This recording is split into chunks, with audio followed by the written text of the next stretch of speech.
अस्सलाम वालेकुम guys, hope you are doing good. So आज की वीडियो में आपको स्टेप बाय स्टेप यूके का जो स्टूडेंट वीज़ा है उसकी प्रोसेस के बारे में आपको बताने जा रहा हूँ। So without any further due, let's begin this video.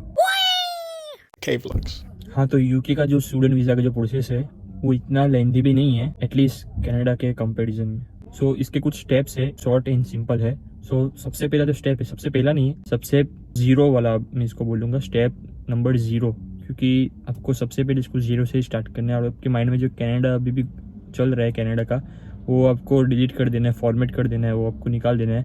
क्योंकि यहाँ जो भी आता है 70-80% लोग वही आते हैं जिनको कनाडा ने ठुकरा दिया होता है। तो आपको कॉन्फिडेंट हो जाना है कि वो मेरे नसीब में नहीं लिखा होगा। अब ये यूके है तो आपको यूके के ऊपर फोकस करना है, क्योंकि कनाडा का जो स्टूडेंट वीज़ा होता है वो ऐसा होता है, और जो यूके का है स्टूडेंट वीज़ा वो ऐसा है। ये प्रोसेस है, जो गुजरा होगा वो समझ गया होगा। अभी तो कनाडा ने भी इजी कर दिया है थोड़ा, लेकिन एटलीस्ट जब जिसने ये किया होगा पहले उसके लिए टफ हुआ होगा। सो अभी हम स्टार्ट करते हैं step number 1। So step number 1 ये है कि आपको सबसे पहले आपके लिए सूटेबल यूनिवर्सिटीज़ फाइंड करनी है। सो यूनिवर्सिटीज़ में भी ऐसा नहीं है कि आपको सिर्फ आपकी यूनिवर्सिटी ही देखनी है, या सस्ती वाली यूनिवर्सिटीज़ आपने देख ली। सस्ती वाली जो होती है, अफोर्डेबल जो आप बोलते हो, चीप या अफोर्डेबल यूनिवर्सिटीज़ जो होती है, उसमें कभी कभी क्या होता है कि वो लोग प्रॉब्लम्स क्रिएट करते हैं आपके लिए, इन टर्म्स ऑफ के आपके साथ ज़्यादा कोऑपरेट नहीं करते वो लोग। ऐसा भी होता है कि अभी सपोज़ कि आप किसी सब्जेक्ट में फ़ेल हो गए तो वो बहुत ही स्ट्रिक्टली आपके साथ बिहेव करते हैं, वो चांस वगैरह भी नहीं देते। ऐसी भी कुछ यूनिवर्सिटीज़ होती है। सो आपको उसकी रैंकिंग, उसके रिव्यूज़ जो होते हैं उसको देखकर आपको चूज़ करना होता है यूनिवर्सिटीज़। और साथ ही साथ आपको सबसे पहले लोकेशन देखनी होती है, क्योंकि लोकेशन के ऊपर बहुत ही डिपेंड करेगा आपको वहाँ जॉब मिलना। क्योंकि आप अगर ऐसी लोकेशन ले लोगे कि बहुत ही पोर्ट्स लोकेशन है वहाँ, तो वहाँ जॉब मिलना थोड़ा टफ हो जाएगा। तो ऐसी भी लोकेशन मत लो कि वो बहुत ही पोर्ट्स एरिया हो, मतलब सिर्फ वहाँ लोग पढ़ने के लिए ही जाते हो। तो ऐसा भी लोकेशन मत लो, थोड़ा ऐसा लोकेशन लो जहाँ, जैसे कि आप इंडिया से हो तो थोड़ा आपका एरिया भी होना चाहिए। तो ऐसा कुछ लोकेशन लो जहाँ आपका जो रेफरेंस वगैरह लगा कर आपको कुछ भी आपका वहाँ जॉब आपको मिल सके। सो ऐसा कुछ आपको लोकेशन चूज़ करना चाहिए। सिर्फ यूनिवर्सिटी मत देखो, यूनिवर्सिटी के साथ और भी जो एस्पेक्ट्स होते हैं वो भी आपको देखना चाहिए। सो आपने आपके अकॉर्डिंग यूनिवर्सिटी सेलेक्ट कर ली। सो उसके बाद आपको अप्लाई करना है और ऑफ़र लेटर आपको आएगा यूनिवर्सिटी से। सो दो तरह के ऑफ़र लेटर आते हैं, एक होता है कंडीशनल ऑफ़र लेटर और एक होता है अनकंडीशनल ऑफ़र लेटर। सो अनकंडीशनल ऑफ़र उसके लिए होता है जो यूनिवर्सिटीज़ की जो रिक्वायरमेंट्स है कि आपके इंग्लिश में इतने स्कोर होने चाहिए, आईएलटीएस वगैरह जो भी है, वो सब रिक्वायरमेंट्स के ऊपर आप स्टैंड आउट करते हो। सो वो लोग आपको पहले से अनकंडीशनल ऑफ़र ही दे देते हैं। लेकिन अगर वो क्राइटेरिया पर आप स्टैंड आउट नहीं करते, नहीं खड़े उतरते उसके ऊपर आप, तो आपको कंडीशनल ऑफ़र देते हैं।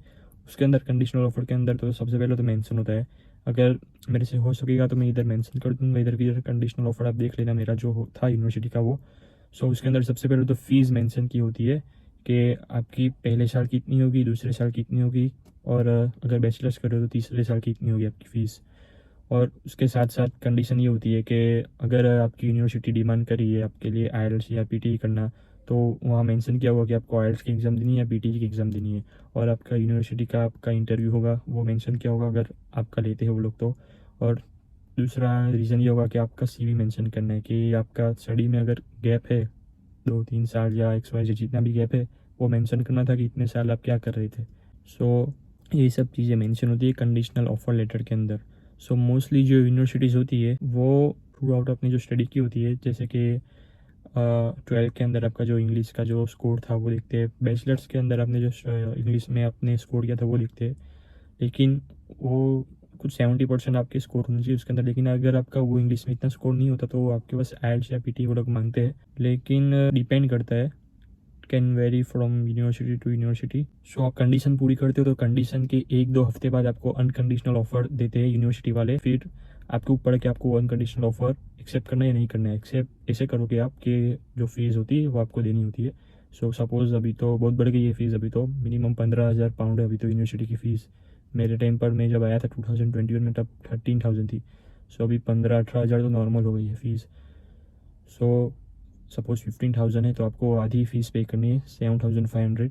सो फीस पे करनी है, बाद में आपको कैश की एप्लीकेशन करनी है। कैश का मतलब है confirmation of acceptance of studies, मतलब आपका वो मतलब ऑफिशियल गवर्नमेंट का डॉक्यूमेंट होता है कि आपका यहाँ यूनिवर्सिटी में आप इतने साल स्टडी करने के लिए आ रहे हो और फीस आपने इतनी पे की, वो सब अंदर मेंशन होता है। सो आपका शायद प्री कैश इंटरव्यू भी हो सकता है। एक यूनिवर्सिटी इंटरव्यू होता है, वो यूनिवर्सिटी लेती है वो लोग की साइड से, और प्री कास्ट इंटरव्यू होता है। प्री कास्ट इंटरव्यू मतलब एमबीसी का इंटरव्यू आप जो बोलते हो वो होता है pre cast interview. So sometimes यो एमबीसी वाले लेते हैं प्री कास्ट इंटरव्यू, समटाइम्स नहीं लेते। सो मेरा तो नहीं हुआ था प्री कास्ट इंटरव्यू, मेरा सिर्फ यूनिवर्सिटी का जो इंटरव्यू होता है वही हुआ था। So pre cast interview almost जो यूनिवर्सिटी का जो इंटरव्यू होता है वही होता है, लेकिन वो लोग आपका इंग्लिश चेक करने के लिए वो लोग इंटरव्यू लेते हैं। आपको जो कुछ भी पूछेंगे आपको ऑलमोस्ट सब पता ही होता है। आपका जो कंडीशनल ऑफर या अनकंडीशनल ऑफर जो होता है उसको आप गो थ्रू कर जाना, उसके अंदर आपकी फ़ीस इतनी है, फिर अपने जो वो लोग को स्टेटमेंट ही होती है। और एक बात ये है कि कंडीशनल ऑफर के अंदर है ना, आपको जो स्पॉन्सर होता है ना उसकी भी आपको डिटेल्स देनी होती है। जैसे कि सपोज आपको आपके फादर भेज रहे हैं तो एविडेंस, अगर सब केस में ऐसा नहीं होता, लेकिन अगर किसी का पासपोर्ट पर फादर का नाम अलग है और आपके दूसरे के डॉक्यूमेंट्स पर आपके फादर के या किसी का नाम अलग है जो आपको स्पॉन्सर कर रहे हैं वो, तो आपको एफिडेविट का वो लोग मेंशन करेंगे कंडीशनल ऑफर के अंदर कि आपको एफिडेविट देना है कि ये आप मतलब ये जो स्पॉन्सर कर रहे हैं वो आपका रिलेशन या ब्लड रिलेशन में है या नहीं, वो सब आपको एफिडेविट में देना पड़ता है। कंडीशनल ऑफर में समटाइम्स वो लोग मांगते हैं।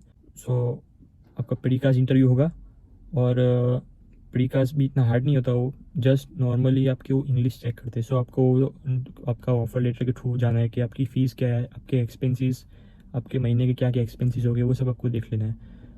सो प्रीकास्ट हो जाएगा, उसके बाद आपको कैश लेटर के लिए अप्लाई करना है। कैश लेटर के लिए थोड़ा टाइम लग जाता है, आप समझ लो महीना पकड़ लो। मेरा 2-3 वीक में आ गया था, लेकिन अभी डेडलाइंस चल रही है, अभी ज़्यादा टाइम लग रहा है।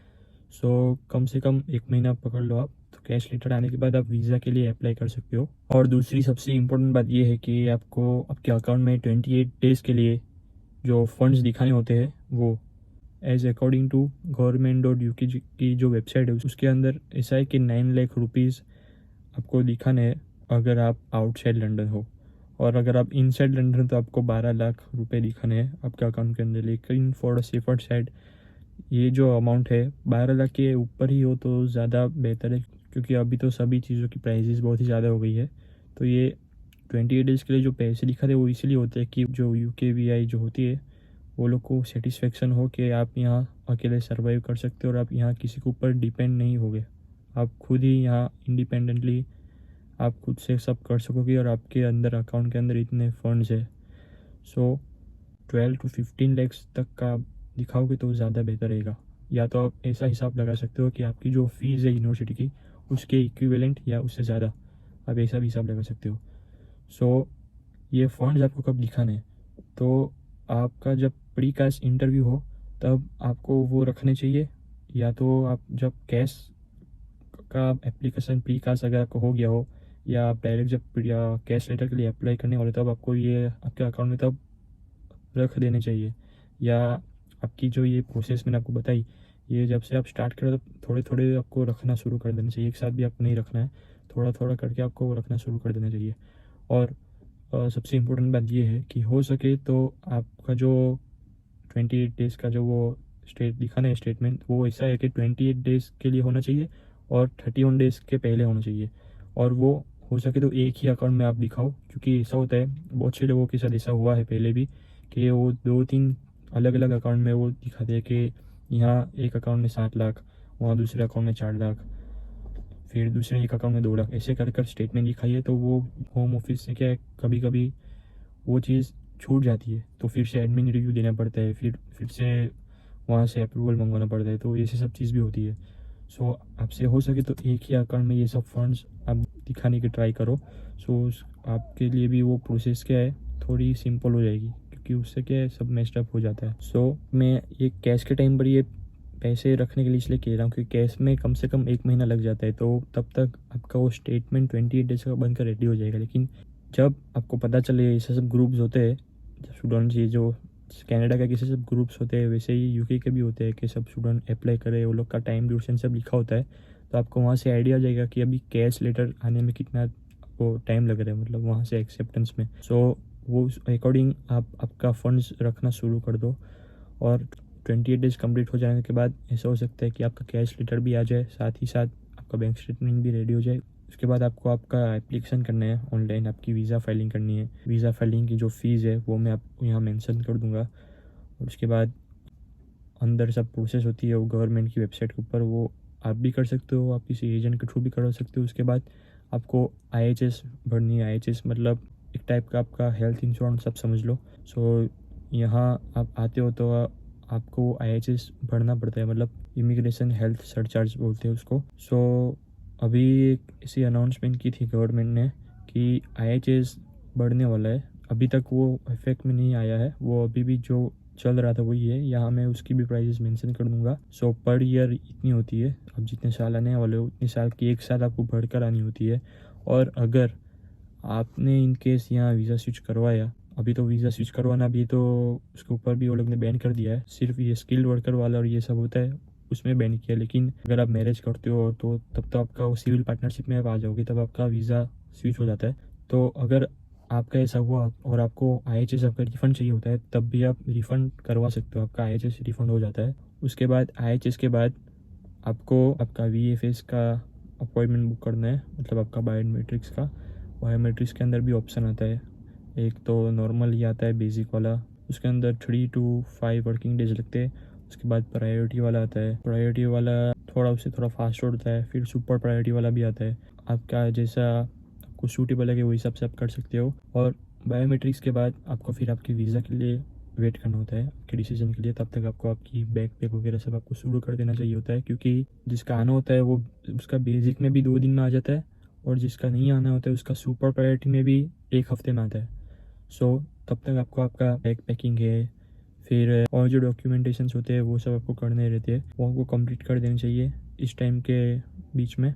और एक और ज़रूरी बात यह है कि आपके जो भी आपके पास जो डॉक्यूमेंट है, जैसे कि आपके पास ये कैश लेटर होगा, आपका पासपोर्ट, फिर आपको वहाँ से BRP लेना है, वो सब आपको आपके फ़ोन में तो नहीं, फ़ोन में इतना सेफ नहीं रहता, आपकी जो गूगल ड्राइव होती है उसके अंदर, या फिर किसी पेन ड्राइव के अंदर, जिप फाइल के अंदर आपको रख देनी चाहिए। कहीं भी कभी भी वो बहुत ही काम आ सकती है वो चीज़। उसके बाद VFS के बाद VFS में भी आपको सब आपके जो डॉक्यूमेंट्स, अपने जो जो प्रोसेस के अंदर आपके जो काम आए थे डॉक्यूमेंट्स, कि आपकी जो बैंक स्टेटमेंट है, आपका कैश लेटर है, आपका अनकंडीशनल लेटर है, फिर आपकी डिग्री, आपका 12 के ग्रेड्स, आपके 10 के ग्रेड्स, वो सब चीज़ आपको लेकर वहाँ पे VFS में जाना होता है।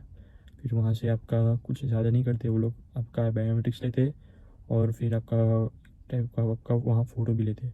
सो उसके बाद जैसे वहाँ आप लाउंज लोगे, फास्ट वाला लोगे, नॉर्मल वाला लोगे, वो हिसाब से आपका वीज़ा आ जाएगा। आपको वेट करना है। तो उसके अंदर फिर वीज़ा आ जाने के बाद लोग बहुत ही ऐसे टेंशन में आ जाते हैं वीज़ा आने के बाद, क्योंकि पासपोर्ट के अंदर जो होता है वो 3 महीने का ही अंदर वो ड्यूरेशन मेंशन किया होता है। सो लोग टेंशन में आ जाते हैं कि मेरा तो 3 साल का कोर्स है, यहाँ तो 3 महीने का ही मेंशन किया है। तो उसमें ऐसा होता है कि वो पासपोर्ट के अंदर जो स्टिकर होता है ना, उसको विग्नेट बोलते हैं। मतलब 3 महीने के अंदर अंदर आपको ये आपकी कंट्री जो है इंडिया, वो छोड़कर वहाँ UK जाना होता है वहाँ, नहीं तो ये जो विग्नेट होता है वो एक्सपायर हो जाता है। ये सिर्फ आपका एंट्री क्लियरेंस होता है, मतलब बॉर्डर क्रॉस करवाता है ये आपको, ये जो होता है उसके अंदर स्टिकर पासपोर्ट के अंदर, वो आपको सिर्फ बॉर्डर क्रॉस करवाता है। लेकिन जो मेन जो वीज़ा है, वीज़ा आपको वहाँ UK से लेना है, उसको BRP बोलते हैं, बायोमेट्रिक रेसिडेंस परमिट। और अगर आप BRP भी लोगे तो टेंशन में मत आ जाना, क्योंकि BRP आपको बेसिकली आपकी जो यूनिवर्सिटीज़ होगी उसके आसपास जो नियरेस्ट, जो क्लोजेस्ट जो पोस्ट ऑफिस होगी वहाँ से आपको कलेक्ट करना रहेगा।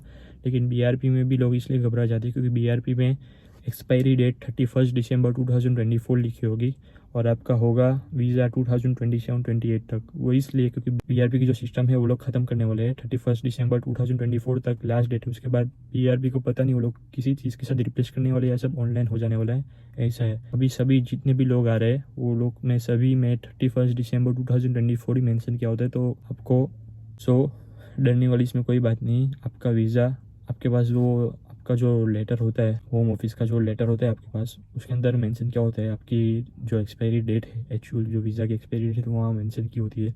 उसके साथ साथ ये भी लिखा होता है कि आप अभी 10 साल के लॉन्ग रेसिडेंस रूट पर हो।